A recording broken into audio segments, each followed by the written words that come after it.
Nací y crecí en Santa Rosa del Monte, un caserío polvoriento entre mezquites y nopales, en los linderos de Zacatecas y Durango. A finales de los 90 no llegábamos ni a 100 familias.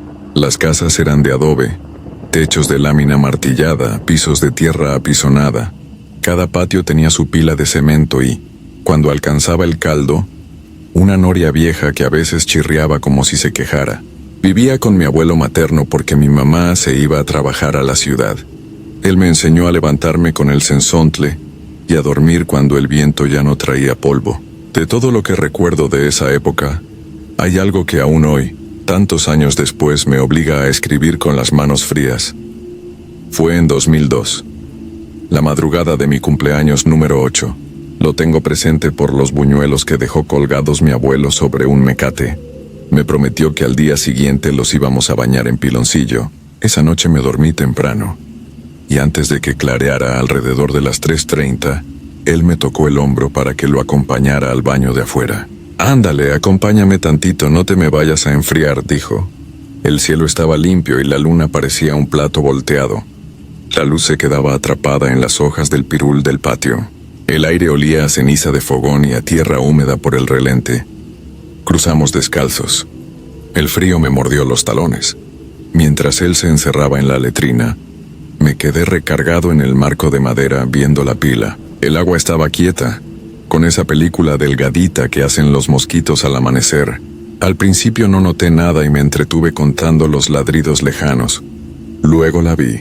Estaba parada junto a la pila, como quien descansa después de caminar mucho, con un vestido de manta hasta los tobillos y un rebozo oscuro que le cruzaba los hombros. El cabello negro y mojado le caía como soga hasta más abajo de las rodillas. Los brazos largos parecían no acomodarse en su propio cuerpo, y las manos huesudas se quedaban quietas colgando. No me asusté al principio. La curiosidad pudo más. No se movía, pero tampoco estaba rígida. Era como si su quietud respirara. Pensé que sería alguna vecina madrugadora, aunque no me cuadraba que estuviera dentro de nuestro patio. Cuando giró la cabeza no lo hizo como las personas, sino en un giro lento, sin urgencia. Sus ojos no tenían brillo, tampoco maldad, solo una calma que dolía. Me miró un segundo larguísimo y movió la mano. Una despedida pequeña, sin prisa. Adiós. Sentí que decía sin voz. La puerta de la letrina rechinó. Mi abuelo salió, vio mi cara y siguió mi mirada. No encontró a nadie. «Vámonos adentro», dijo bajito sin regaños. Yo apenas alcancé a murmurar «Abue». Había una señora. Me saludó. Él apretó el paso. «Pues vámonos, mijo. Ya hace frío». No dije más. A esa edad uno cree que todo lo extraño tiene alguna explicación que los adultos guardan. Sin embargo, en los días que siguieron, la señora de la pila volvió a aparecer. A veces la veía justo antes de que cantaran los gallos. A veces cuando el viento cambiaba de rumbo y traía olor a hierba pisada. Siempre era igual, parada junto a la pila, el cabello goteando sin mojar el suelo, la mano despidiéndose, y luego con una lentitud que daba náusea, se inclinaba sobre el brocal y desaparecía, como si gateara hacia abajo. No importaba si la pila estaba casi vacía o llena. Se metía con la misma facilidad. Nadie más la veía. Yo lo supe porque probé. «Abuelo, ya está la señora otra vez», le dije una madrugada. Él miró, no vio nada y solo murmuró, sin voltearme a ver: «No le hables». Las noches se me hicieron largas. Empecé a dormir con los ojos entreabiertos, esperando el crujido de la lámina o el ladrido del perro. Cuando la veía no gritaba. La observaba con una mezcla de respeto y asombro. Era un miedo que no empujaba a correr, sino a quedarse quieto, como cuando te topas a una víbora y sabes que cualquier movimiento está de más. Hubo ocasiones en que, desde la ventana del cuarto, la vi arrastrar con las yemas el agua, trazando círculos que no se rompían. Otras veces solo se quedaba de perfil, como pensando en otra vida. «¿Qué quiere?», me pregunté una vez en voz muy baja, apenas aire. La señora no respondió. Solo alzó la mano otra vez, chiquito el gesto, como despidiendo a alguien que ya se va. Mi abuelo decidió hacer lo suyo, en silencio, como hacen los viejos de rancho cuando no quieren nombrar las cosas. Colocó una cruz de ocote sobre el brocal, salpicó agua bendita, dejó una veladora de cebo encendida en un vaso roscado. No me explicó nada. «Tú nomás duerme bien», me dijo, acomodándome la cobija. Esa noche los perros del barrio aullaron en cadena.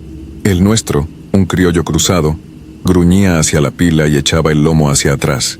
Ella apareció igual, la despedida con la mano, el cabello que parecía más largo cada vez. «Ni la mires», soltó él sin dureza, solo cansado. Yo seguí creciendo, aprendiendo a callar. En la escuela del ejido, cuando los compañeros contaban de fantasmas en el panteón, yo me guardaba la lengua. Lo mío era diario, puntual, sin platillos, y me parecía irrespetuoso convertirlo en cuento de recreo. Alguna tarde escuché a 2 vecinas hablar del arroyo, de una lavandera que se había ahogado ahí en los 70, que por seguir a un niño, dicen. «Ay, no estés de lengua, comadre». No pregunté. Había cosas que no quería unir, aunque el hilo estuviera tendido. El último año antes de irme, la rutina cambió apenas. La señora no solo se despedía, empezó a mirar hacia mi cama, como si supiera el camino. No cruzó nunca la puerta, pero hubo una madrugada en que se paró tan cerca de la ventana que pude contar los pliegues del rebozo. Sentí el cuerpo arder y al mismo tiempo un frío que me entumeció los dientes. «No entres», dije sin voz, apenas un pensamiento atorado en la garganta. Apreté los párpados y cuando volví a abrirlos ya no estaba. Dejé de verla poco a poco. No fue abrupto. Fue como cuando el viento deja de pegar y uno se da cuenta tarde al notar que el polvo ya no rebota en las piernas. Me fui a los 17. Terminé la prepa en la cabecera municipal. Trabajé, me casé. La vida se llenó de cosas que ocupan la cabeza. Volví a Santa Rosa del Monte solo para los santos y algún velorio. La casa se quedó de mi tío. La pila, la misma, con el borde más gastado, los mismos mosquitos y el mismo pirul encorvado. En una de esas visitas, años después, pasé al patio al anochecer. La luna estaba delgada. El perro viejo ya no estaba. Me detuve frente a la pila por una fuerza que no supe combatir. El agua estaba calma.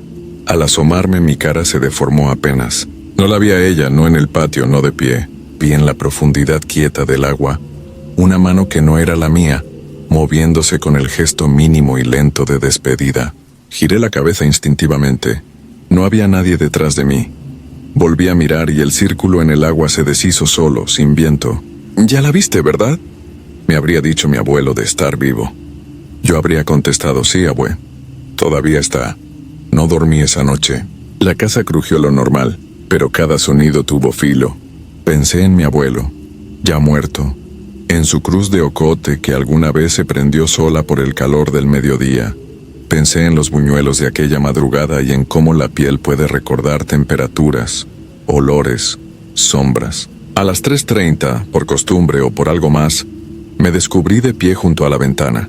La luna recién salida pintaba de leche las esquinas.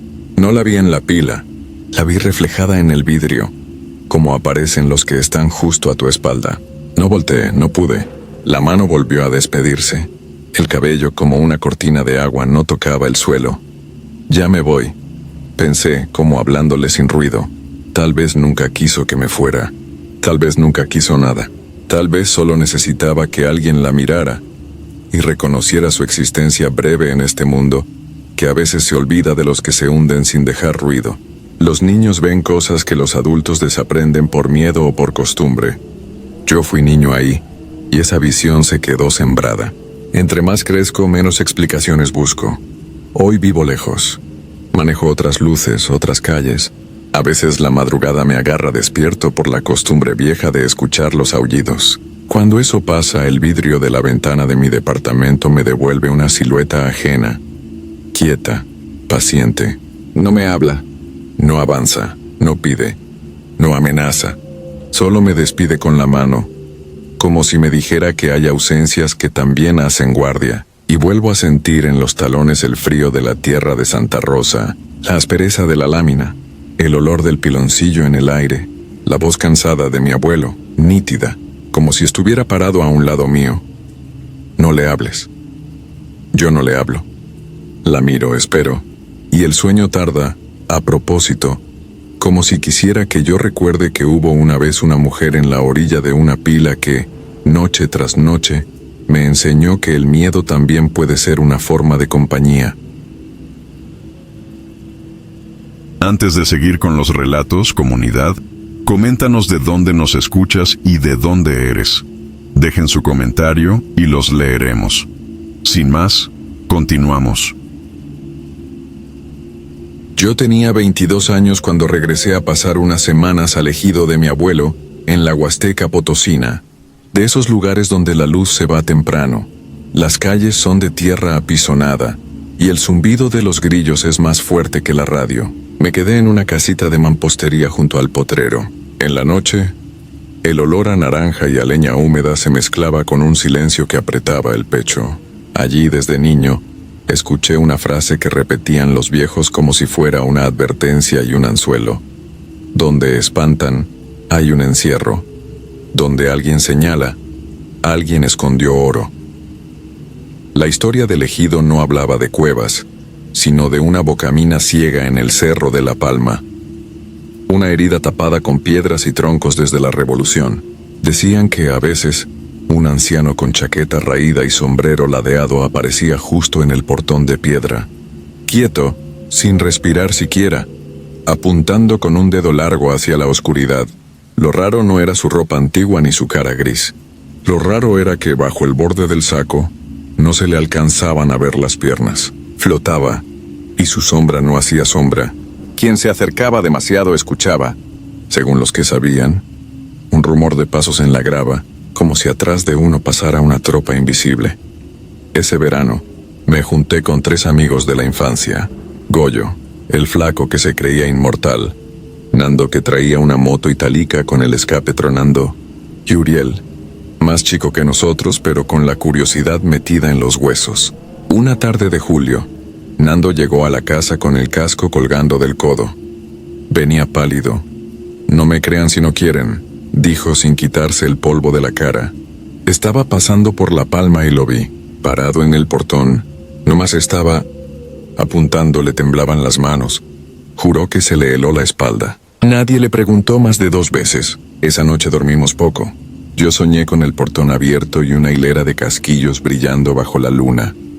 El anciano estaba de espaldas, con el sombrero ladeado, y enterraba algo envuelto en tela mientras, arriba, se oían disparos. Al despertar tenía un sabor a metal en la boca y la certeza boba de los 20 años de que podíamos ir, mirar, descartar el miedo, reírnos y regresar con una buena anécdota. Fuimos de día, por supuesto. A eso de las 10 caminamos el trazo de vereda que sube entre Jaras y Huizaches. El sol caía sesgado. Las chicharras parecían motores al ralentí. Cuando llegamos al claro, el portón de piedra estaba ahí. Un arco pobre, sostenido por muros resecos. Nadie había movido los troncos que sellaban la entrada. Aún así, el hueco hondo arrojaba aire más frío. Hacía olor a tierra encerrada, a guano, a metal viejo. «Nomás asomamos la lámpara», dijo Goyo medio riéndose. «Si es cierto, tomamos una foto y ya». Yo llevaba una linterna de cabeza. Uriel un pico que encontró en el corral. Nando una lámpara de mano. Apartamos una parte del enramado y entramos en fila. Adentro, el polvo flotaba como harina en una cocina apagada. El piso estaba cubierto de grava y a cada paso reventaba con un chasquido seco. En las paredes crecían pequeñas costras blanquecinas. Al apuntar la luz parecían llagas luminosas. Caminamos unos 10 metros hasta una pared vencida donde el techo bajaba. Allí la roca sonaba hueca. Uriel dio 3 golpes con el pico y la capa más delgada cedió. La grava se abrió como si hubiera estado esperando ese empujón. Saqué con las manos tierra floja. Los dedos tropezaron con algo duro y liso. Puse la lámpara cerca. Brilló tímido, como un animal asomando el hocico. Era un dije aplastado de oro. Al lado, una cadena enredada. Más allá, otra, delgada como un cabello grueso.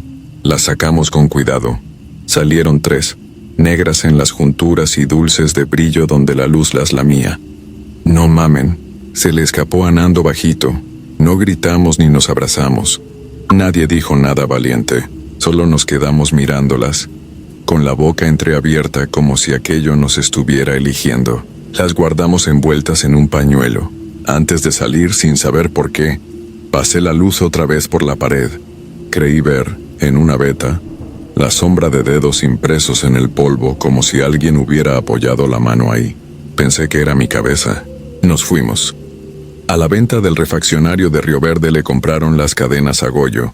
Nos dieron un dinero que para nosotros era una fortuna. Todo se volvió práctico.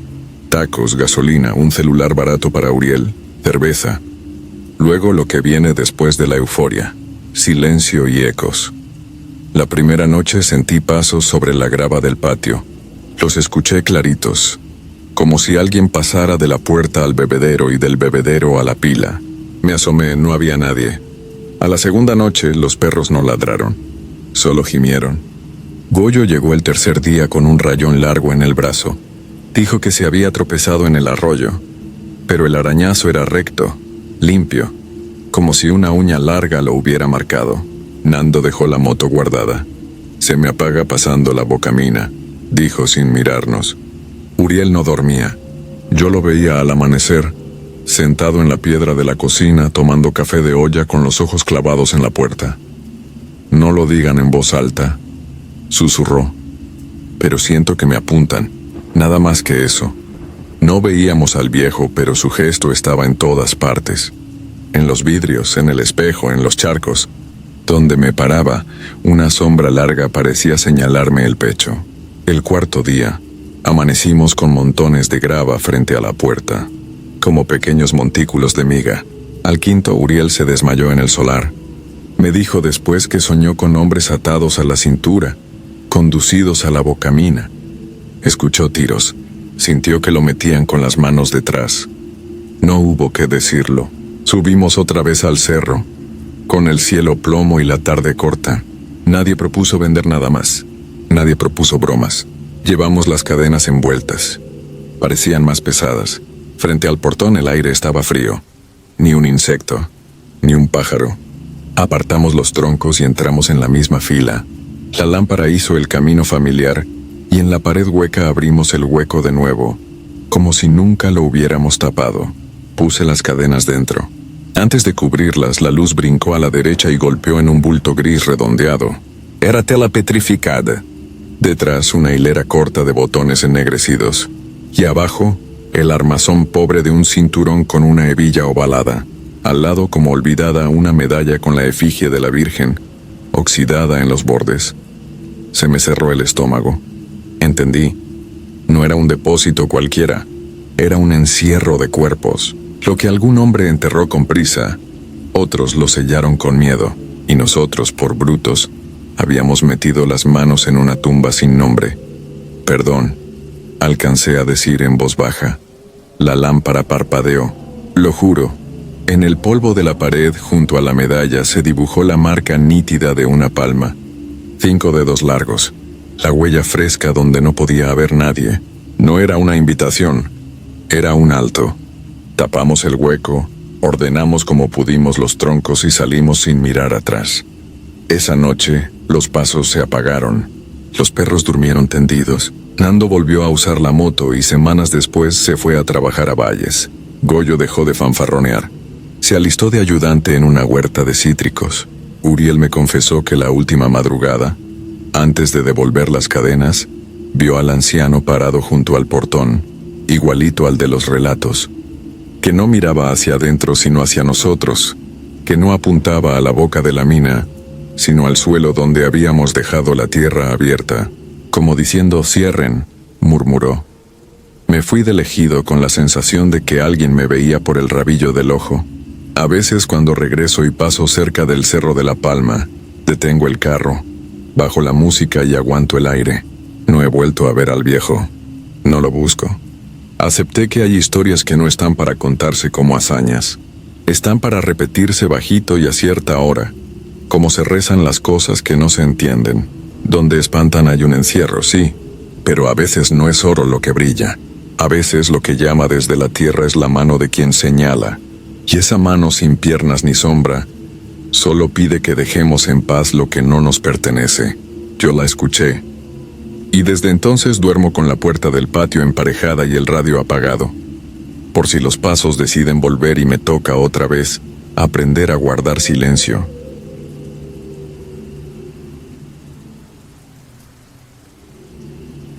Tenía 22 años cuando me fui a vivir una temporada con mi tía Rosa a El Ocotito, un caserío escondido entre lomas de encino, veredas de polvo y un río angosto que se volvía fiera en lluvias. Era 2006. Yo arrastraba una depresión que me había dejado hueca por dentro. Ahí, entre gallinas sueltas y techos de lámina, el tiempo caminaba más lento y pensé que quizá eso me alcanzaría para reparar lo que se me había roto. Como a mi tía le dolía la espalda, le ayudaba a lavar la ropa en el río. En el pueblo todavía se usaba la tabla, el jabón de barra y el canasto de mimbre. A las 6 en punto las mujeres bajaban en grupo, platicando bajito para no espantar el día. Yo iba sola. Me gustaba el golpe del agua contra las piedras planas, el olor a hojas húmedas y ese rumor que parecía arrullarme la mente. La rutina me dio paz. Acomodaba el canasto, medía el agua con los tobillos, me arrodillaba sobre una piedra chata y empezaba con lo más pesado. Esa primera semana no pasó nada. A la segunda, un miércoles, el río venía helado y una gasa de neblina rozaba el agua. A las 6:20, lo sé por un reloj barato que me quitaba siempre para no mojarlo, vi algo acercarse flotando desde la parte alta. Una trenza negra, larga, gruesa, que se mecían las hebras como algas. Pensé en pelo de caballo. Luego vi la liga apretando la punta como si alguien la hubiera amarrado con cuidado. No la toqué. La corriente la llevó río abajo, y yo seguí tallando como si hubiera sido un palo. No dije nada en la casa. Al día siguiente regresé más temprano. Aún estaba azul la madrugada. Metí los pies en el agua, me mordí el frío y empecé. Al minuto sentí algo enterrar sus hilos entre mis dedos. Saqué las manos, cabello mucho enredado en los nudillos. Era tan largo que se me pegó al antebrazo como una medusa. Me lo quité con asco y miedo. Entonces vi otra trenza bajando, más delgada. Detrás, una tercera, agitada por la corriente como si buscara un lugar donde amarrarse. Salí del río con el pecho apretado. Caminé de regreso sin voltear. ¿Acaso te arrimaste a las casas de arriba?, me preguntó mi tía cuando me vio pálida. ¿Hay casas pegadas al río? No hay, nadie construye. Se lo lleva el agua. No dormí bien esa noche. Al tercer día volví. Necesitaba entender si lo que había visto era basura de alguna peluquería, bromas de chiquillos o otra cosa. A las 6 en punto, con la luz filtrándose entre el monte, acomodé el canasto, el jabón y la ropa húmeda. Me arrodillé. Miré el agua como quien mira un espejo y la vi.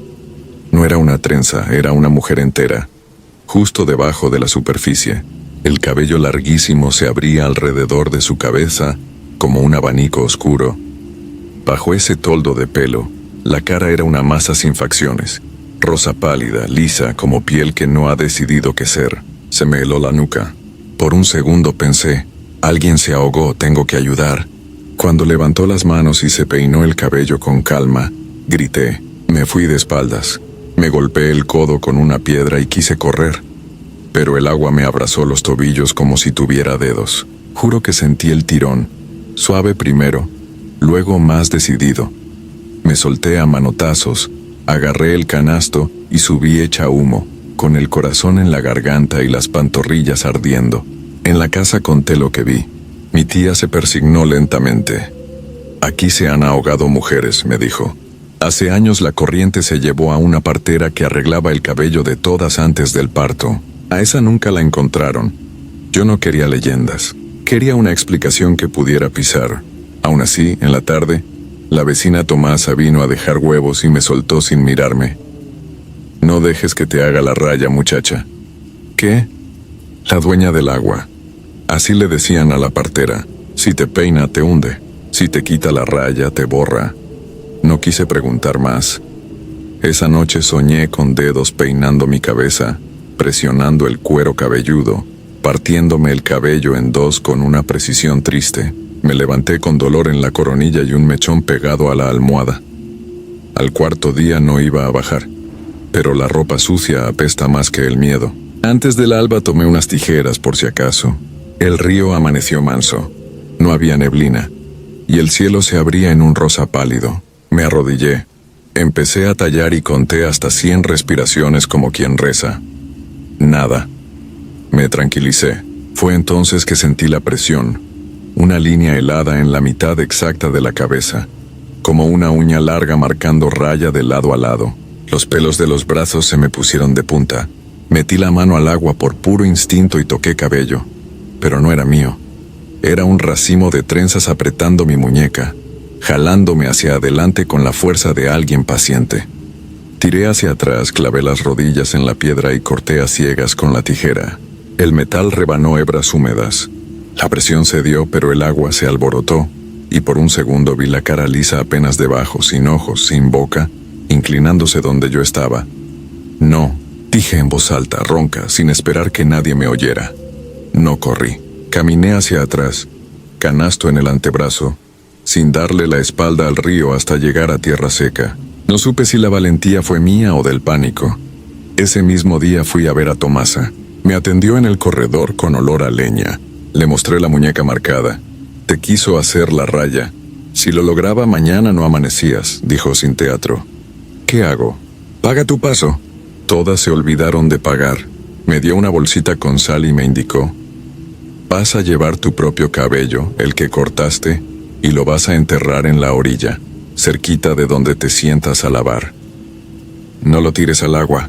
La sal la echas alrededor. No le hables. No vuelvas sola. No soy de rituales, pero la idea de quedarme con la raya marcada me revolvió el estómago. Al amanecer, con mi tía a unos metros mirando desde la sombra, fui al río. Enterré en silencio el cabello cortado en un borde de tierra húmeda. Hice un círculo de sal y me quedé quieta, esperando que el agua hiciera algo. Pasaron 5 minutos, 10, tal vez 15.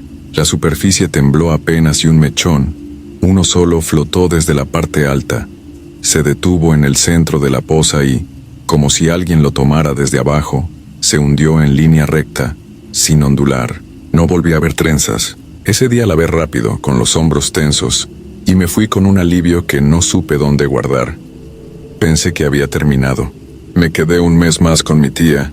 Fui al río acompañada. La vida volvió a su rutina de tortillas, gallos y ropa tendida. El pelo dejó de aparecer sobre el agua, pero empezó a estar en otros lados. Un filamento negro enrollado en el mango de la llave del pilón. 2 hebras pegadas en la madera de la puerta. Un mechón diminuto atrapado en las cerdas del escobillón. Aunque yo no tengo el cabello tan largo, lo barría, lo tiraba, me callaba. El corazón aprende a hacer como que no ve. Me fui de El Locotito a finales de septiembre. Volví a la ciudad con otra respiración, cargando un par de blusas bordadas y el silencio de mi tía hecho consuelo. Guardé el reloj barato. Lo dejé en un cajón del buró y pensé que el resto era asunto del pueblo. Una semana después, lavando platos en el departamento, el desagüe hizo un ruido raro, un gorgoteo como cuando el aire sube por un cuerpo de agua. Metí la mano para despejar la coladera. Sentí algo viscoso que se enrolló a mis dedos. Saqué la mano y me encontré con una hebra negra, larga, que seguía saliendo como cuerda mojada. Jalé con asco, con terror. Era una trenza apretada, con una liguita azul en la punta, exactamente igual a las que vi flotar río abajo, pero ahora nacía del tubo de mi fregadero, de mi casa a cientos de kilómetros del monte. La tiré al piso. El azulejo la chupó el agua sucia. Apenas respiraba cuando, sin pensarlo, me peiné de golpe con los dedos para apartar el pelo de la frente, y sentí la raya perfectamente marcada, fría, recta, donde no me la había hecho. No grité, fui por las tijeras. Me hice un corte torpe, chueco sobre el lavadero. El cabello cayó en el fondo de la tarja como un animal muerto. Eché sal, mucha. Abrí la llave. El agua se la llevó con el resto de los restos. Apagué la luz de la cocina y me quedé sentada en el piso, con la nuca en fuego, escuchando el goteo persistente del fregadero, un goteo que por momentos se parecía al sonido tenue de un peine, pasando por un cabello largo, larguísimo, bajo el agua. No dormí esa noche. Todavía cuando me baño y cierro los ojos, siento dedos invisibles buscando la raya. Si algún día la marcan completa, ya no estaré para contarlo. Por eso escribo ahora, por si a alguien, en algún pueblo le parece hermoso lavar al amanecer. Paga tu paso, No vayas sola. Y si ves una trenza, no la toques nunca. Si te están gustando las historias, nos gustaría que nos apoyaras con un like o un comentario, ya que eso nos ayudaría bastante. Y si no estás suscrito o suscrita, te invito a que lo hagas para que no te pierdas lo mejor de Oscuros Relatos de la Noche. Sin más, continuamos. No voy a dar mi nombre ni el de mi hermana real porque esto pasó hace poco y la gente de por acá es bien chismosa. Solo diré que fue en 2019, en Xalapa, Veracruz, cuando todo se nos vino abajo por algo que no se ve, pero que se siente como plomo pegado al cuerpo. Yo antes pensaba que la brujería eran celos de gente sin oficio, pero cuando la ves trabajar en la carne de alguien que amas ya no te ríes, te dobla, te hace creer en lo que no quieres creer. Mi hermana se llama aquí Reina. Tenía 5 años casada con un tipo de Coatepec, chofer de volteo. De esos que primero te hablan bonito y luego creen que eres su propiedad. Al principio él venía a la casa con respeto. Le llevaba pan a mi mamá. Ayudaba a mi papá a cambiar focos. Con el tiempo cambió. Se puso celoso, controlador. No la dejaba usar Facebook. Le revisaba el WhatsApp. Se paraba afuera del puesto donde ella vendía gelatinas nada más para vigilarla. Una tarde llegó llorando a mi casa con el ojo morado. Por no contestarle rápido, me dijo. Ese mismo día recogió su ropa y ya no regresó. El tipo, que aquí voy a llamar Omar, no lo tomó bien. Los primeros días la buscó de rodillas, le aventó flores al patio, le mandaba audios bien largos. Mi amor, yo puedo cambiar. Pero cuando vio que ella estaba firme, se volvió otra cosa. Se paraba afuera de la casa a las 10 de la noche. Le hablaba feo. Una vez desde la banqueta le dijo, si no vuelves conmigo te vas a arrepentir, Reina. A mí no me dejas así nomás. Yo salí a encararlo y solo me dijo, no te metas, cuñada, esto no es contigo. Y se fue. Después de eso, silencio. 1 mes completo sin verlo. Pensamos, ya se resignó. Qué ilusas. Los primeros días Reina se veía aliviada. Dormía, comía, volvió a pintarse el cabello. Hasta de broma me decía, ya me libré de ese animal. Pero como a las 3 semanas empezó raro, primero con sueños. Me decía que lo veía parado en la puerta del cuarto, que le hablaba quedito. Te vas a venir conmigo. Yo no le creía porque la casa estaba bien cerrada. Después dejó de soñar a Omar y comenzó a soñar a una mujer. Aquí es donde todo se salió de lo normal. Una mañana bajó a la cocina con los ojos hinchados y me dijo, la vi otra vez. Es güera. Pero no de aquí, tiene la cara como corrida y se me acercó a olerme. Le serví huevos con frijoles y café. Dio la primera cucharada y la escupió en el fregadero. Sabe a tierra. Yo probé del mismo plato y sabía bien. Le serví de lo mío. Lo mismo. Sabe a tierra mojada como de panteón. Me dijo con la boca temblándole. Ese día no comió. Y al otro día tampoco. De repente había días en que todo le sabía a lodo. Empezó a bajar de peso rápido, como si la fueran consumiendo por dentro. En 1 mes se le notaban las costillas. La llevé al seguro. Le hicieron estudios, nada. Estrés, ansiedad, cuadro depresivo, dijeron. Le recetaron vitaminas. Pero en la casa empezaron otras cosas. A las 2 de la mañana la licuadora se encendía sola. La tele cambiaba de canal a un ruido blanco. Del patio se oían pasos. Una noche Reina fue a mi cuarto llorando y me dijo, está aquí. Está parada junto al ropero. Prendí la luz y no había nada. Pero el olor, había un olor a perfume viejo, como de señora muerta en velorio. No sé cómo explicarlo. Y yo también lo olí. Conforme pasaron las semanas, mi hermana ya no dormía. Tenía ojeras verdes, la piel amarilla. Le salían moretones en los brazos como si alguien la apretara en la noche. Una madrugada le vi en el pecho la marca de una mano, pero de dedos largos, flacos. Se me sube. No me deja moverme, me dijo llorando. El doctor dijo parálisis del sueño, pero yo vi cómo amanecía arañada. Eso no es parálisis, eso es otra cosa. Un domingo en la tarde, una vecina que es de Naolinco, de esas señoras que sí creen, me agarró aparte y me dijo, eso que trae tu hermana no es enfermedad. Eso la están jalando. Vayan con don Heriberto, allá por Alto Lucero. Él ve trabajos así. Yo ya estaba desesperada. Agarré el carro y nos fuimos las dos. Reina apenas podía caminar. Don Heriberto nos vio y nomás negó con la cabeza. La amarraron con muerto, dijo sin revisarla. Y no cualquier muerto. Un muerto pedido. Esto se lo hicieron por despecho. La quieren ver en el panteón. La pasó a un cuartito que olía a copal y aguardiente. Le dio baños con hierbas. La envolvió en una sábana blanca y su esposa le cortó la ropa que traía. Me dijo, esta ropa se queda aquí, la voy a dejar en vela. Esa noche mi hermana comió. ¡Comió! Hasta repitió arroz. Lloramos de gusto. Pero al otro día volvió el sabor a tierra. Entonces el señor me llamó sola. Hija, la enterraron en un panteón. Le pusieron su nombre y su foto. Hay que sacarlo, pero no es aquí cerca. Esa misma noche fuimos. Ya estaba lloviznando. Él iba con otra señora, su comadre, vestida toda de negro con unos collares pesados. Me explicó, ella trabaja con los que ya no están.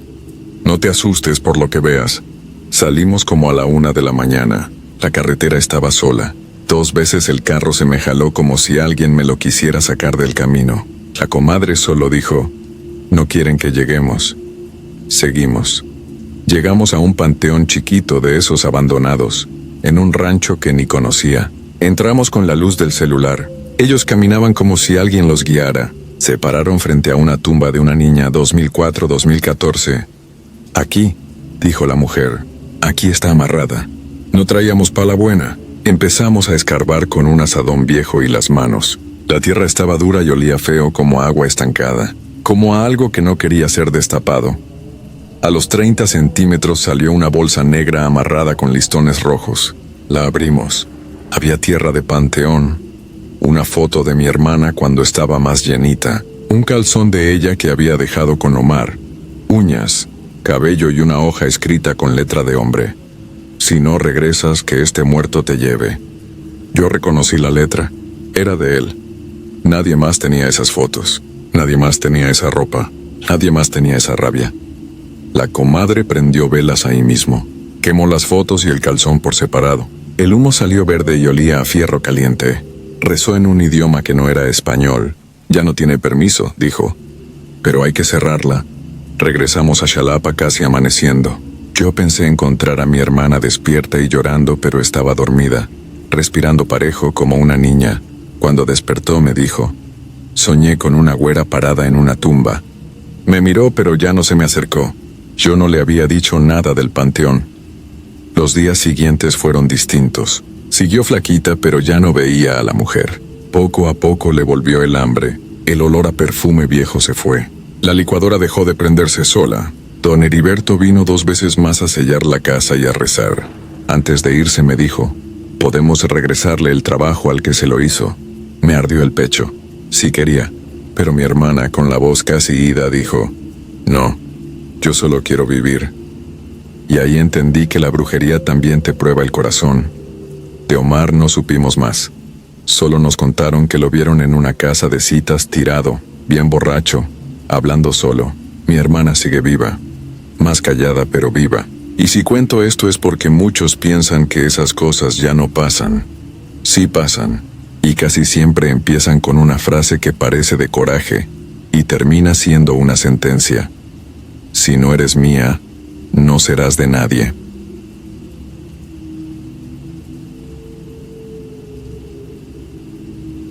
No me llamo María, ni esto pasó en la colonia Juárez. Lo mío fue en Guadalajara en 2022, y lo cuento porque desde entonces ya no duermo igual. No quiero que alguien más caiga en lo mismo. Yo crecí escuchando relatos de terror en YouTube. Mi hermana los ponía mientras hacía tarea, y yo no tenía opción más que escucharlos. Poco a poco dejé de tenerles miedo y hasta me gustaba reconocer patrones. La mujer que ve sombras, el que escucha que lo llaman, la que sueña con muertos antes de enfermarse. Siempre pensaba, qué loco que a tantos les pase lo mismo. Nunca pensé que un día iba a decir lo mismo. Todo empezó por una tontería. A finales de mayo perdí un cepillo de madera que siempre traía en la mochila. Lo vi por última vez en casa de una compañera de la uni, y juré que lo había dejado ahí. Le escribí y me dijo que no. Lo busqué días y días, pero lo dejé pasar. Desde ese mes empecé a sentirme cansada. No era depresión, porque yo seguía haciendo mis cosas, saliendo, comiendo bien, pero el cuerpo se me sentía pesado, como si trajera a alguien colgado de la espalda. Me empezaron a salir mechones de cabello en la regadera. Me dolía una rodilla que nunca me había lastimado. Iba al doctor y solo me daban vitaminas. La primera noche fuerte fue en julio. Eran como las 11:40. Ya me había acomodado para dormir. Tenía el abanico prendido y el celular cargando. De la nada me entró una sensación fea, como cuando te sientes observada. Pensé que era ansiedad y cerré los ojos. En cuanto los cerré, mi cuerpo se quedó clavado en el colchón. No podía mover ni la punta de los dedos. Quise rezar el Padre Nuestro, pero en cuanto dije Padre, sentí pegadito al oído una respiración húmeda, lenta, que no era mía. Después una risita corta, burlona, como de hombre viejo. Y luego escuché con mi misma voz, pero distorsionada: Padre Nuestro que estás. Era como si algo estuviera repitiendo lo que yo intentaba rezar, pero haciéndolo en burla. Seguí rezando como pude. El aire olía a la humedad de cementerio. De pronto se fue. Me solté y me senté de golpe. Dormí hasta las 4 y ya no pude seguir. Lo raro fue que no le di importancia. Ya había tenido parálisis del sueño antes, pero 2 semanas después entendí que no era eso. Fue un viernes. Salí tarde del trabajo y me fui caminando por la zona del Parque Morelos rumbo a la casa de mi mamá. Yo iba con los audífonos cuando vi a una señora parada en la esquina, chaparra, con una bolsa del mandado. Pensé que iba a pedir dinero, pero cuando pasé a su lado me dijo bien claro: Hija, tú perdiste un cepillo, ¿verdad? Me detuve. No conocía a la señora. Volteé y ella siguió. Con ese cepillo te agarraron el pelo. Traes un muerto amarrado. Yo solo dije, mande, y ella, muy seria: no es tuyo. Ese muerto no es tuyo. Te lo pegaron. Por eso se te cae el cabello. Por eso andas como cansada. Por eso no te rinde el dinero. Me quedé helada porque era verdad. Yo había estado trabajando más y no me alcanzaba. Le dije, ¿y quién me lo pegó? La señora movió la cabeza. Eso se ve, pero se cobra. Si quieres, mañana te lo quito. Me dio un número escrito en un papelito y me dijo, no lo dejes porque cuando ese muerto quiera irse se lleva lo que encuentre. Dijo eso y se fue. Me dio tanto miedo que esa misma noche se lo conté a 2 amigas. Una me dijo, haz caso, güey, a mi tía le pasó y casi se la carga. La otra me dijo que era puro cuento. Al día siguiente llamé. La señora no contestó. Como ya traía la idea metida, le conté a mi hermana. Ella me dijo que fuera mejor al mercado, que ahí había gente más seria.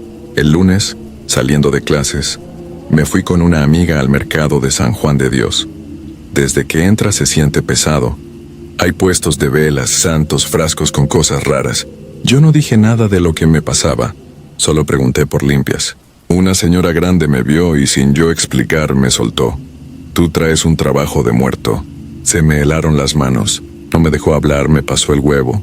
Rezó, me barrió con hierbas. Cuando rompió el huevo en un vaso de agua, el agua se puso oscura como con hilitos.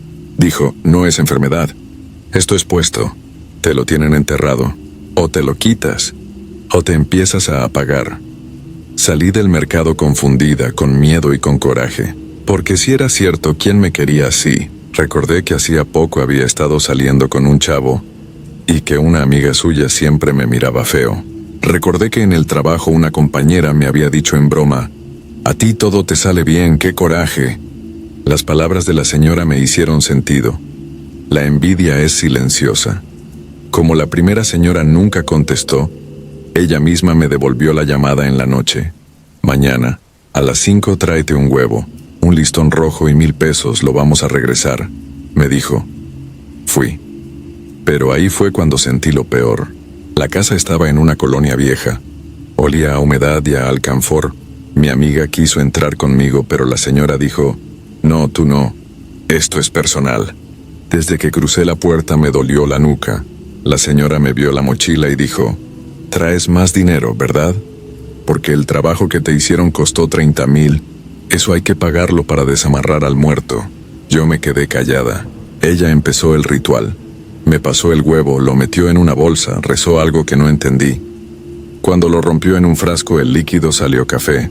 Pero lo que me asustó fue que dentro había un pedacito de hueso, chiquito, como de dedo.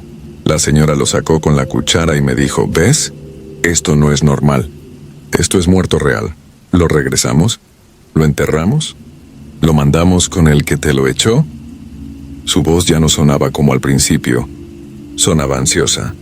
Pero necesito más dinero. Si no, se te va a pegar más. Me empezó a preguntar si tenía ahorros, si mi mamá me podía prestar, si no traía perfume para llamar al espíritu.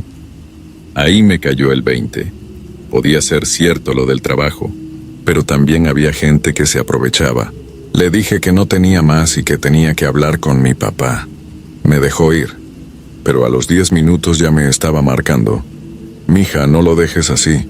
Si lo dejas así, el muerto se cobra con alguien de tu casa. No contesté. Esa noche me fui con mi mamá. Ella no cree en brujería, pero sí en energía. Me dijo, dile que no es bienvenido, que aquí no lo llamaron, que se regrese. Me dio romero, una veladora blanca y una oración. En la madrugada soñé con un panteón. Yo iba pasando y una sombra se agarraba de mi pierna. Alguien me gritaba desde fuera, no la dejes, sáquela. Desperté llorando. A las 8 me llegó un mensaje de mi papá. Él y su esposa habían soñado lo mismo. Una amiga me habló después de un señor en Tonalá que desentierra trabajos. Me pidió que usara un listón rojo 24 horas y se lo diera. Lo hice.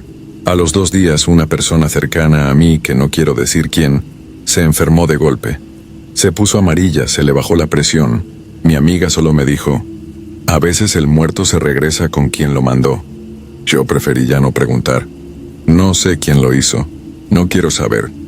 Pero desde que lo trabajaron me siento más ligera. Ya no escucho risas en mi oído. Ya no se me sube el muerto. El cabello se me cae menos. A veces cuando me estoy peinando, me acuerdo del cepillo perdido y me entra un escalofrío, porque entendí algo que en los relatos siempre dicen, pero no te cae hasta que lo vives. La envidia no solo mira, la envidia entierra. Y cuando alguien te amarra a un muerto no quiere asustarte, quiere reemplazarte.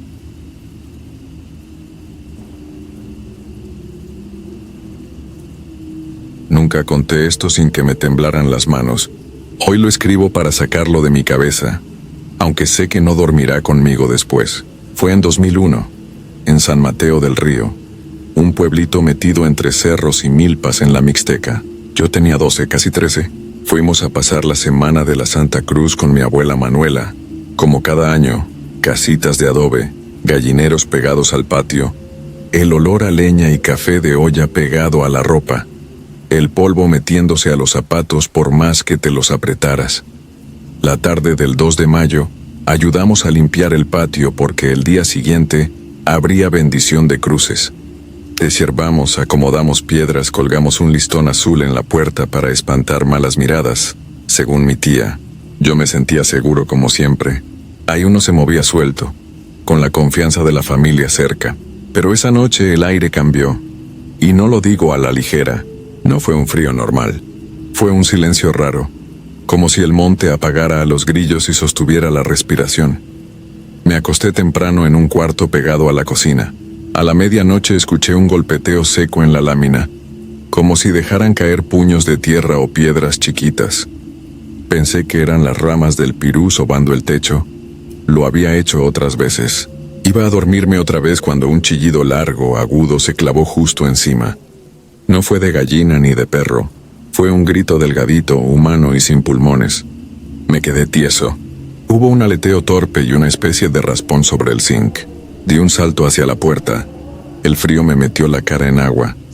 Del otro lado del pasillo, la voz susurrada de mi tío Mariano me llamó, urgente. Chamaco, ven acá, no salgas al patio. Entré a su cuarto casi de rodillas. Mi tía estaba de hinojos, con el rosario apretado en la mano, murmurando una oración que nunca había oído completa. Mi tío, sin despegar la vista de la ventana, dijo entre dientes, no mires de golpe, asómate despacito.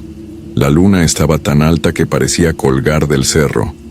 El patio, enorme, se veía como patio ajeno. Los objetos no eran los de siempre, sino sombras con nombre prestado. Seguí con la mirada el perfil del pirú. En la rama más gruesa había algo sentado, encorvado, sin silueta estable. Me costó entender lo que veía. Un cuerpo chico con alas plegadas como costales, el cuello demasiado largo, la cabeza cubierta de cabello negro enredado y colgando de la rama, balanceándose unos pies flacos, huesudos, con tobillos nudosos, sucios de polvo, dedos de persona apretados como si aguantaran peso. Los ojos, al voltear, eran dos pozos redondos, muy redondos, negros y brillosos. Sentí que me miraba con hambre, pero no con prisa. Mi tío me jaló hacia el piso. «No respires fuerte», me dijo. El aleteo volvió, más cerca. Y luego escuchamos pasos cojos sobre la tierra apisonada, pasitos que arrastraban algo. El animal o lo que fuera cruzó el patio. Un hilote de cabello se atoró en el alambre de las tendederas. Vi cómo se reventó, y el mechón quedó colgando. Se fue hacia el gallinero y los cacaraqueos estallaron como una pelea sin manos. Después, un silencio que no era silencio, sino el vacío de las cosas vivas. Nadie en la casa durmió. A las 5, cuando se aclaró el cerro, bajamos con cuidado. 7 gallinas faltaban, encontramos 2 plumas con sangre seca y ese mechón de cabello negro, grueso como trenza de niña. Mi tía quiso quemarlo, pero mi abuela lo guardó en una cajita de metal. «No se tira lo que no se entiende», dijo. A la tarde llegó don Elías, vecino viejo que siempre aparecía en los momentos raros. Vio el cabello, olió el aire y se frotó los dedos como si contara monedas invisibles. En el Cerro del Largo hay una mujer que nunca envejece, dicen. Vive sola desde que mi papá era niño. A veces dejan rastros así. No me crean, pero no me digan mentiroso. Mi tío preguntó si había que bendecir la casa. Don Elías parpadeó lento. Las bendiciones a veces les dan hambre. Esa noche nos encerramos temprano. Mi tía colgó tijeras abiertas en la ventana, sal y una estampita pegada con cebo en la puerta. Yo me quedé en el suelo del cuarto, y mi abuela se acostó junto a mí porque dijo que no me dejaría solo. Afuera, el viento venía con polvo de milpa. A la 1, un golpecito apenas, como quien toca con un dedo sin uña, sonó en el vidrio.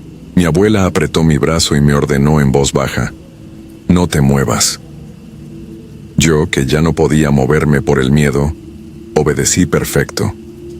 El golpecito se convirtió en una caricia que buscaba la orilla del marco. Algo respiró del otro lado, no un resuello de animal, sino un suspiro paciente. La ventana vibró con delicadeza, olió a tierra seca, a patio pisoteado. Sentí en la planta de mis pies un polvo frío, como si hubiera caminado sin saber. Cuando por fin, con un valor que no me pertenecía, abrí los ojos un segundo. Vi la sombra detrás del vidrio, el contorno de la cabeza inclinada, esa mata de pelo largo pegada al vidrio y abajo, más abajo, una mano pálida que no cuadraba con un ala, dibujándose apenas. Cerré los ojos tan fuerte que me zumbó la cabeza. «Santa Cruz a nuestra casa, no a la del enemigo», murmuró mi abuela, clavando un alfiler en la esquina del colchón. A las 3, como si alguien hubiera destapado una olla, el aire soltó un grito agudo. Mi tía empezó a rezar más rápido. Mi tío agarró el machete y lo puso debajo de la cama con el filo hacia adentro, por si eso servía. Los pasos se fueron alejando y el grito se apagó en el monte.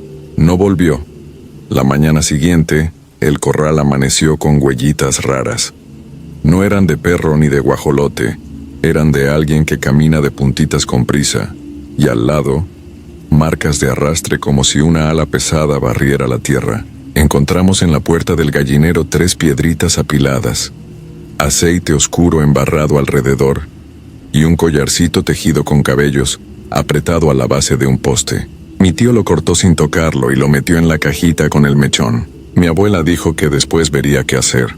Nadie se atrevió a comentar más, que en el pueblo, nombrar de día lo que anda de noche es invitarlo a sentarse en la mesa. Ese mismo mediodía fuimos al Cerro del Largo con don Elías, no por valentía sino por esa necedad que da el susto, querer entenderle tantito. Subimos entre huizaches esquivando piedras. En una loma, bajo una sombra de encino, había una casa ruinosa con techo de lámina oxidada. La puerta estaba cerrada por dentro con un cordel de ixtle. En el dintel, trencitas viejas colgaban como telarañas gruesas. «No golpeamos», Solo escuchamos. Del lado de la cocina venía un murmullo que no era voz ni viento. Un tarareo bajito que subía y bajaba. Pensé que era alguien mayor, quizá enfermo. Al despegar la vista de la puerta, vi en el alambre una trenza fresca, negra y larga, todavía húmeda. Don Elías bajó la vista, se quitó el sombrero y dijo: «Nos vieron primero». Nos regresamos sin voltear. Esa noche no hubo ruidos. A veces el silencio también pesa. Me fui de San Mateo con el mechón y el collar de cabello en la cabeza, aunque no los hubiera visto más. Mi abuela guardó su cajita en un armario que olía a medicina vieja. Pasaron los años. El pueblo cambió poco. Llegaron focos más blancos, un par de antenas, una tienda con cervezas frías. Mi abuela se murió un noviembre, con el alfiler todavía en su colchón. A veces creo que se llevó la cajita para que no la abriéramos. El año pasado, alguien me escribió desde un número que no tenía guardado. Era mi primo Héctor, el hijo de Mariano. Me mandó una foto borrosa del patio de la casa, tomada de noche. La sombra del pirú se inclinaba como si escuchara. El mensaje decía: «¿Te acuerdas de la risa sobre la lámina?». Le marqué sin pensarlo. Me contestó con la voz apretada: «Aquí sigue. No cada noche, pero cuando hay viento del cerro y se apagan los grillos regresa». Ayer encontramos otra trenza en la alambrada. Le pedí que no la tocara. Me dijo que ya estaba en una caja. Como enseñó la abuela. Cerré el chat y me quedé viendo mi ventana. No había nada. No olía a tierra, no vibraba el vidrio, pero sentí los pies fríos cubiertos con ese polvo fino que se pega sin que lo llamen. Lavé el piso en silencio. Tiré el agua por el patio, con vergüenza de mirar hacia arriba. Y aunque vivo lejos, juraría que cada tanto, cuando el viento calle y los perros se queden con la boca cerrada, alguien se peina con paciencia en mi techo antes de asomarse a ver si aprendí a no decir su nombre.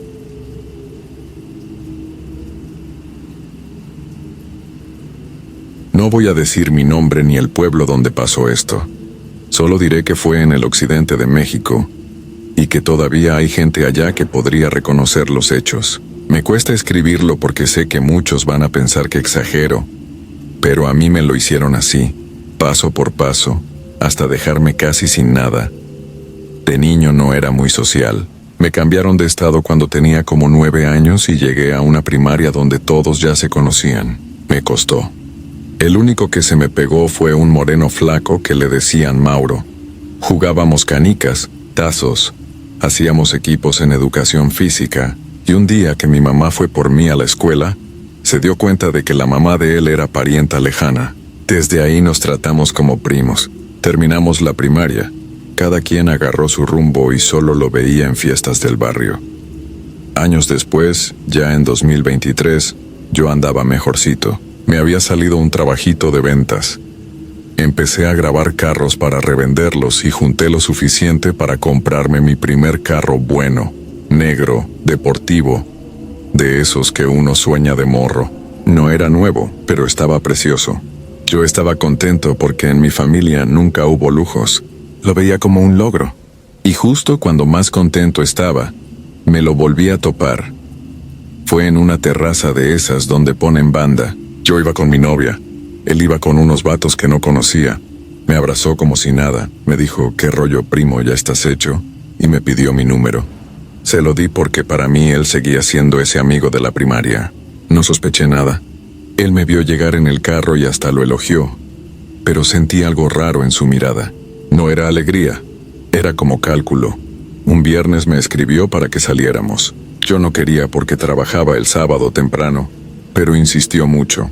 Me dijo que era noche corta, que iba a haber gente que me convenía conocer, que iba a haber negocio. Fui. Desde que llegué sentí raro. La casa no era suya. Era de otra gente, como de familia política. Había velas en el patio. Una como fogata pequeña y un olor a copal. Yo pensé que eran cosas de la fiesta, no le di importancia.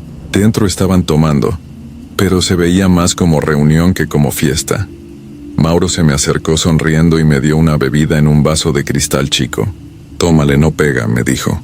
Yo casi no tomo, así que solo le di un trago. Sabía dulce, pero no alcohol. A los 10 minutos empecé a sentir la vista pesada. No era borrachera. Era otra cosa, como si el cuerpo se me hiciera de plomo. Le dije que me iba. Él sonrió como si lo esperara y dijo, «Te llevo». Le dije que no, que traía carro. Ahí lo noté serio de golpe. «Entonces maneja con cuidado porque hoy anda suelto lo que no se ve», me dijo. Así, sin reírse, manejé como pude. A media avenida el carro empezó a oler a quemado y la vista se me nubló. Pisé el freno y no bajó, como si algo me estorbara el pedal. Choqué contra un poste. El golpe no fue mortal, pero sí fuerte. Lo que me heló fue que, cuando levanté la cabeza, detrás de mí venía el carro de Mauro con otro tipo. Ellos me sacaron como si ya supieran dónde me iba a estrellar. Me subieron a mi asiento del copiloto y Mauro manejó mi carro hasta la casa. Todo fue rápido como planeado. En la casa mi mamá estaba preocupada, no enojada. Me dijo algo que después entendí. Por ese lado de la familia hay gente que hace cosas. Ya te lo había dicho. Aléjate. Yo lo tomé como superstición. No le hice caso. A la semana otra vez Mauro. Hay reunión, hay salida, van a ir las morras. Y yo no quería, pero sentía una cosa rara, como necesidad de ir. Si le decía que no, me ponía triste sin razón, como si lo necesitara. Ahí supe que no era normal. A partir de ese día, cada vez que lo veía pasaba algo. Casi chocábamos, se armaban pleitos, se me descomponía el carro, llegaba tarde al trabajo. Todo giraba alrededor de cuando él me hablaba. El 26 de enero de 2024 fue el peor. Yo venía mal porque mi novia me había terminado. Quería dormir. Ya estaba en pants. Me escribió él. «Baja, no seas culo, ya voy por ti». Me acordé de lo que dicen las abuelas, que si ya estás acostado y te buscan es porque la muerte te anda buscando también. Pero bajé. Ese día decidí no tomar. Me quedé con un refresco. Él notó que no tomé y me dijo bajito, «Hoy te toca a ti, así que agárrate». Yo me reí nervioso. No lo entendí. De regreso, en una curva que conozco bien, el carro se me fue. Otra vez el freno duro. Como si una piedra estuviera bajo el pedal. Otra vez ese olor a quemado. Otra vez esa sensación de que alguien más estaba apretando el acelerador conmigo. Me estrellé feo. Me desmayé. Ahí fue cuando lo vi. No fue sueño normal. Estaba parado en un cuarto oscuro con neblina baja, como de refrigerador. Olía a azufre. Frente a mí había una figura alta, hecha de humo gris pero con cuernos largos como de chivo y ojos rojos hundidos. No caminó, se deslizó. Me agarró el cuello con unas manos frías, ásperas como de raíz. Me levantó. Yo no podía respirar. Sentí que se me despegaba el alma. Y lo peor, escuché la voz de Mauro como lejos diciendo, «Aquí está, ya está quebrado, ya es tuyo». Con lo único que me quedó dije, «Por la sangre de Cristo, suéltame». Lo dije temblando. Lo dije llorando. Lo dije sin vergüenza. Me soltó. Abrí los ojos en la patrulla. Me llevaron detenido. No me dejaron hablarle a nadie. Mi mamá anduvo preguntando hasta que dio conmigo. El choque se hizo viral en las páginas de chismes del pueblo. Me quedé casi en ceros pagando multas y daños. Me corrieron del trabajo. Mi novia no regresó. Todo se me fue. Lo peor fue que las desgracias siguieron. Me asaltaron y me picaron el costado. Me caí de la azotea y me luxé el hombro. Soñaba diario con la misma cosa de humo. Ya no lo podía negar. Fui con una señora que ve cosas. No sabía nada de mí. Me vio, bajó la mirada y me dijo, «A ti te entregaron». Fue un hombre joven que conoces desde niño. Te dio algo de tomar. Lo hizo por envidia y por subir donde tú estabas. No es trabajo sencillo, es trabajo de ofrenda. Sentí que me vaciaban un balde de agua helada. Ese día borré a Mauro de todos lados. Cambié de número. Dejé de salir. Me limpiaron varias veces. Poco a poco dejó de aparecer en los sueños. Pero hasta hoy sigo pensando qué hubiera pasado si esa noche me quedaba en mi casa como estaba, en pants y sin ganas de nada. Lo cuento porque sé que allá afuera hay gente que entrega a otros por un carro, por una novia, por un trabajo. No siempre es gente desconocida. A veces es el amigo de la primaria. A veces es el primo. A veces es el que te sonríe más. Si alguien escucha esto, no lo tomen a juego. Hay gente que sí entrega, y hay cosas que sí vienen a cobrar.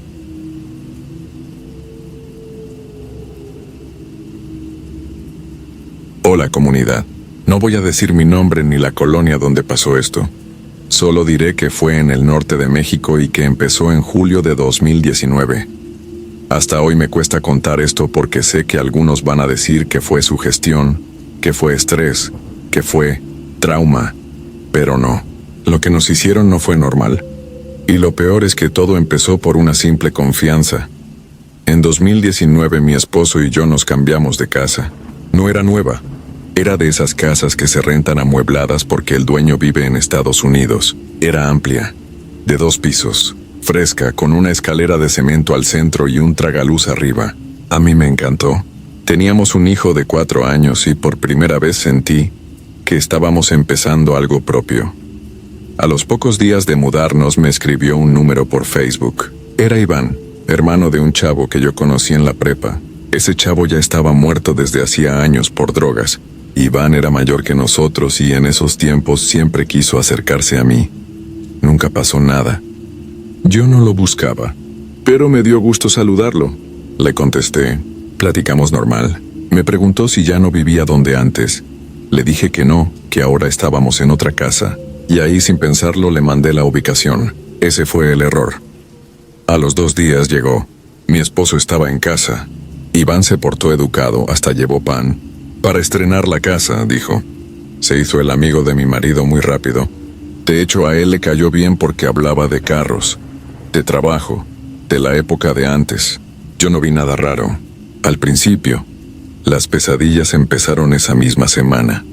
No eran sueños normales. Yo soñaba la casa, exactamente la casa donde vivíamos pero destruida, llena de telarañas, como si hubiera estado abandonada 20 años. Subía las escaleras y en el pasillo, donde nosotros teníamos un cuadro, había un altar raro como de brujería.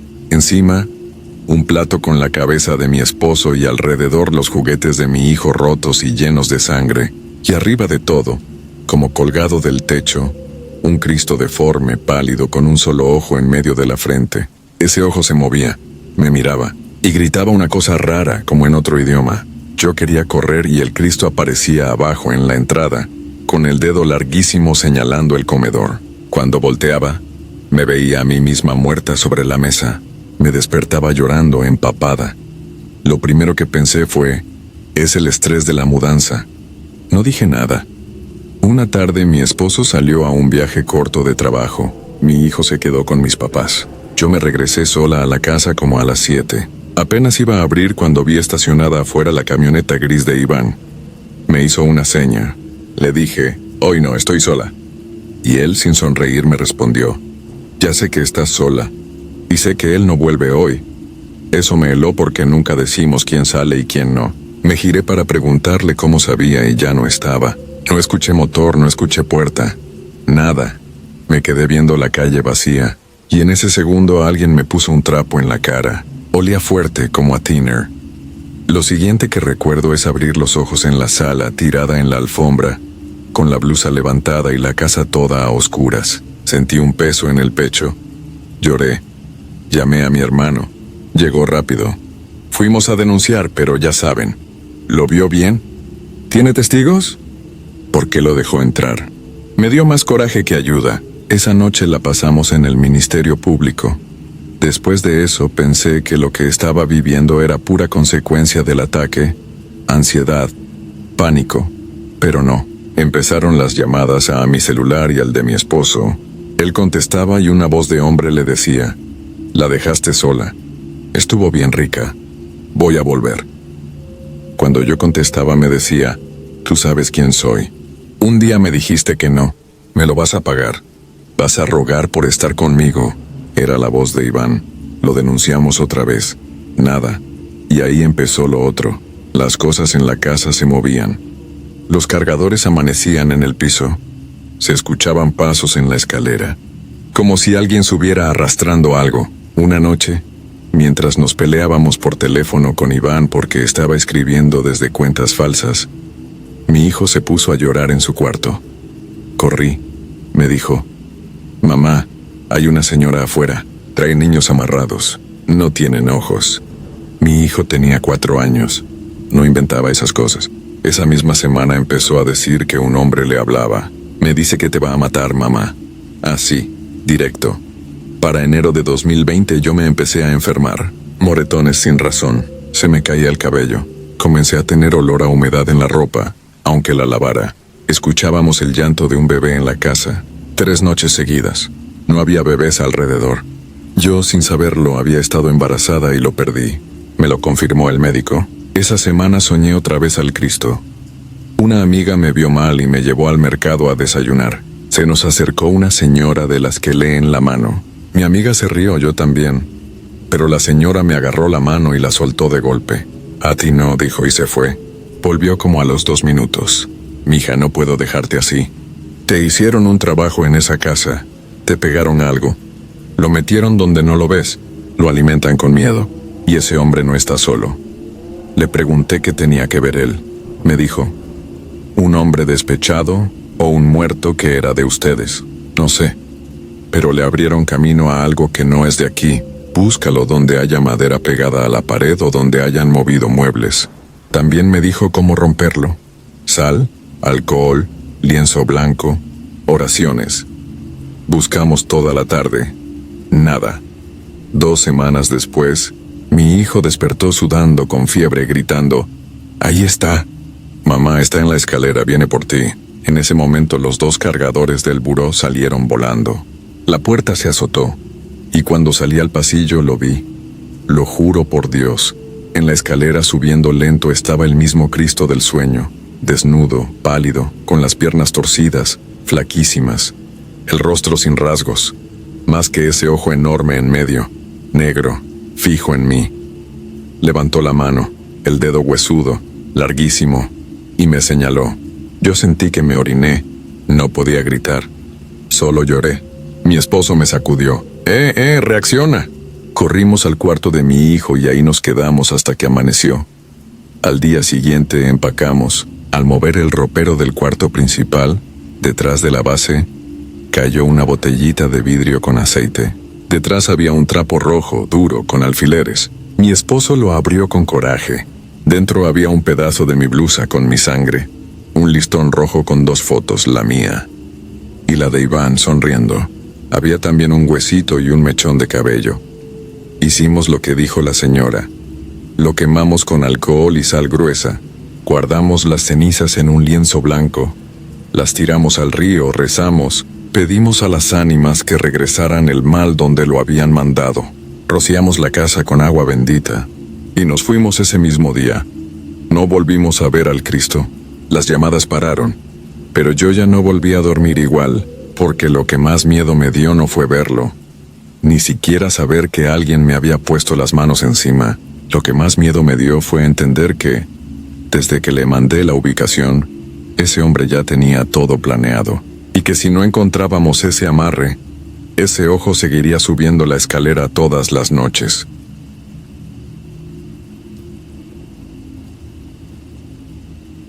No voy a dar mi nombre real ni la colonia exacta, porque todavía vivo en esa ciudad y no quiero que alguien se sienta aludido. Solo diré que esto pasó en el norte de México en 2019, cuando recién me había separado y andaba de terca diciendo que no creía en nada. Yo era de esas que se burlaban de las limpias, de los amarres, de las veladoras con miel, de las que dicen, tengo un don. Para mí todo eso era gente necesitada de atención, hasta que me tocó. La responsable de que todo empezara fue Nora, una compañera del trabajo. Ella sí era bien creyente. Siempre traía pulseritas rojas, escapularios y cada quincena iba con una señora. Un viernes, ya saliendo, me dijo, «Oye, ¿me acompañas con la señora Licha? Nomás es lectura de cartas, está cerquita». «Ay, Nora, no manches, esas viejitas nomás sacan dinero». Le dije riéndome, «No seas sangrona, vamos, te la hace gratis para que veas», insistió. Y como no tenía nada que hacer, fui. La casa estaba en una colonia vieja de esas que huelen a polvo y a agua de aljibe. Era una casa de fachada sencilla, pero al entrar cambió todo. Olor a copal, a rosas y una penumbra rara porque solo tenía un foco prendido al fondo. En una mesa había velas, unos vasos con agua, una imagen de la Santa Muerte tapada con un rebozo y un montón de cartas gastadas. La señora que salió tenía el pelo completamente cano. Lo traía recogido y traía un rebozo negro. No era la típica charlatana gritona, no. Se veía tranquila, pero te clavaba los ojos. «Buenas noches», dijo con esa voz áspera de gente mayor. «¿Quién va primero?» Nora pasó sin miedo. Yo me quedé viendo, lista para encontrarle el truco. La señora empezó con lo típico. «Te preocupan cosas. Alguien te envidia. Te van a ofrecer un cambio». Yo ya estaba por voltear los ojos, pero mi amiga estaba fascinada. Cuando terminó con ella, la señora volteó conmigo. «Tú también vas a pasar», me dijo, como si ya lo supiera. «No, gracias, yo no creo en esto», le contesté, precisamente por eso. Y me hizo seña con la mano. Me senté. Olía fuerte a incienso. Me dio las cartas para que las cortara con la izquierda. «No te voy a cobrar, las incrédulas vienen gratis», dijo media sonriendo. Las empezó a abrir una por una, en silencio. Yo esperaba que me preguntara mi nombre, mi fecha de nacimiento, algo. No lo hizo, solo se quedó viendo. «Tú no vives sola», me dijo de golpe. «Claro que vivo sola», le contesté rápido. «No», repitió. «Ahí hay alguien más», me incomodó. Ese mismo mes yo había rentado un departamentito en el centro, en una casona dividida en cuartos, vieja, techos altos, paredes frías. La dueña me había dicho que antes vivía ahí un señor, pero que lo encontraron muerto adentro y por eso lo rentaba barato. Yo no le tomé importancia. Eran 1,000 pesos menos que en otro lado. «Mira», continuó la señora pasando otra carta. «No es malo, pero no te quiere ahí. Él murió ahí. No sabía que se iba a morir. Todavía cree que puede entrar». «Y señora, ¿cómo que entrar?», le dije riéndome nerviosa. «A las 3 o a las 3:30 te despierta, ¿verdad? Sientes pasos, un golpecito en la pared, como cuando uno se recarga», dijo sin voltear a verme. Se me fue la risa. Yo no le había dicho nada. Y sí, desde que me pasé a ese cuarto me despertaba casi diario a las 3:17. Siempre la misma hora. Pensé que era estrés, que era el ruido de la calle, que era el camión de la basura, pero no eran pasos de afuera, eran de adentro. Sin embargo, no había visto nada, así que no me asustaba tanto. «Él se llama como los de antes», dijo la señora. «Nombre de viejo. Era viudo. No tuvo quien lo llorara. Por eso sigue». «Oh, ya», le dije poniéndome de pie. «Ya estuvo. Si no crees, vete», me dijo seria. «Pero esta noche te va a hablar. Nomás no lo contestes». Salimos. Nora estaba fascinada. Yo iba molesta, porque sentí que la señora sí me había pegado donde dolía. No sé cómo supo lo de la hora. No sé cómo supo que yo no conocía al señor. Me fui a mi casa repitiéndome que seguro había sido suerte, que le atinan a muchas porque son cosas comunes. Quise ver lo lógico. No quería darle poder a sus palabras. Esa noche cené ligero, me bañé y me acosté temprano.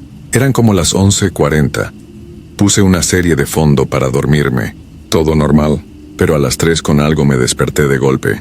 No porque soñara, sino porque sonó un golpe seco en la pared, exactamente detrás de mi cabecera. 3 golpes lentos con pausa, como si alguien tocara desde adentro del muro.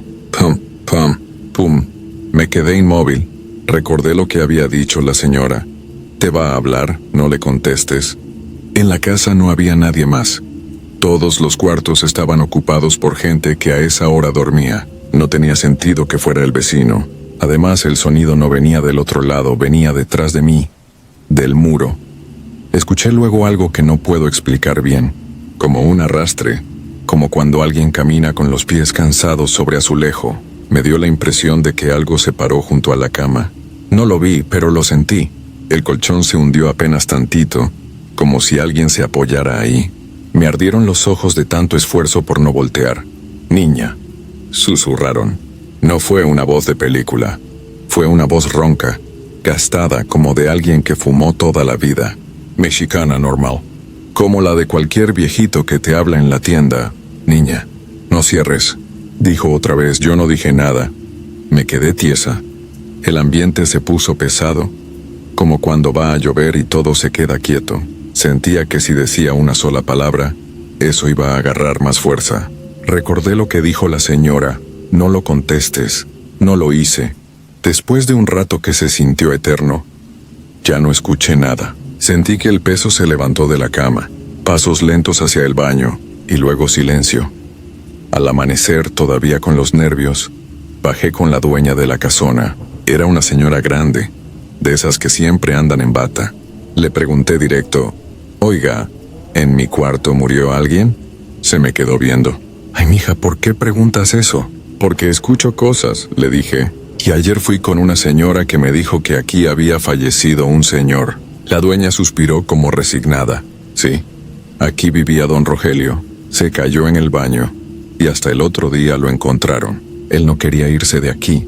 Decía que aquí iba a morir. Nomás a ti te renté porque dijiste que no te daba miedo. Le pedí que me pasara al cuarto de al lado que estaba vacío. Me dijo que sí, que no había problema, que nomás moviera mis cosas. Ese mismo día cambié la cama, la ropa, la televisión. No regresé a dormir ahí. Y desde que me pasé, las 3 de la mañana se volvieron 3 de la mañana normales. A veces pienso que la señora de las cartas no era una santa, que también se aprovecha. Pero no puedo negar que esa noche alguien tocó y me habló, y que no había nadie vivo en ese cuarto más que yo. Desde entonces dejé de burlarme. No soy devota ni ando con velas, pero ya no digo, eso no existe. Porque sí existe, y anda en los lugares que creemos vacíos. Lo último que me dijo la señora Licha cuando la volví a ver semanas después fue, mira, hija, hay muertos que se quedan por necios, no por malos. Nomás no los invoques con tu incredulidad, y eso hago ahora. Prefiero callarme antes que volver a despertar con alguien respirando junto a mi cama.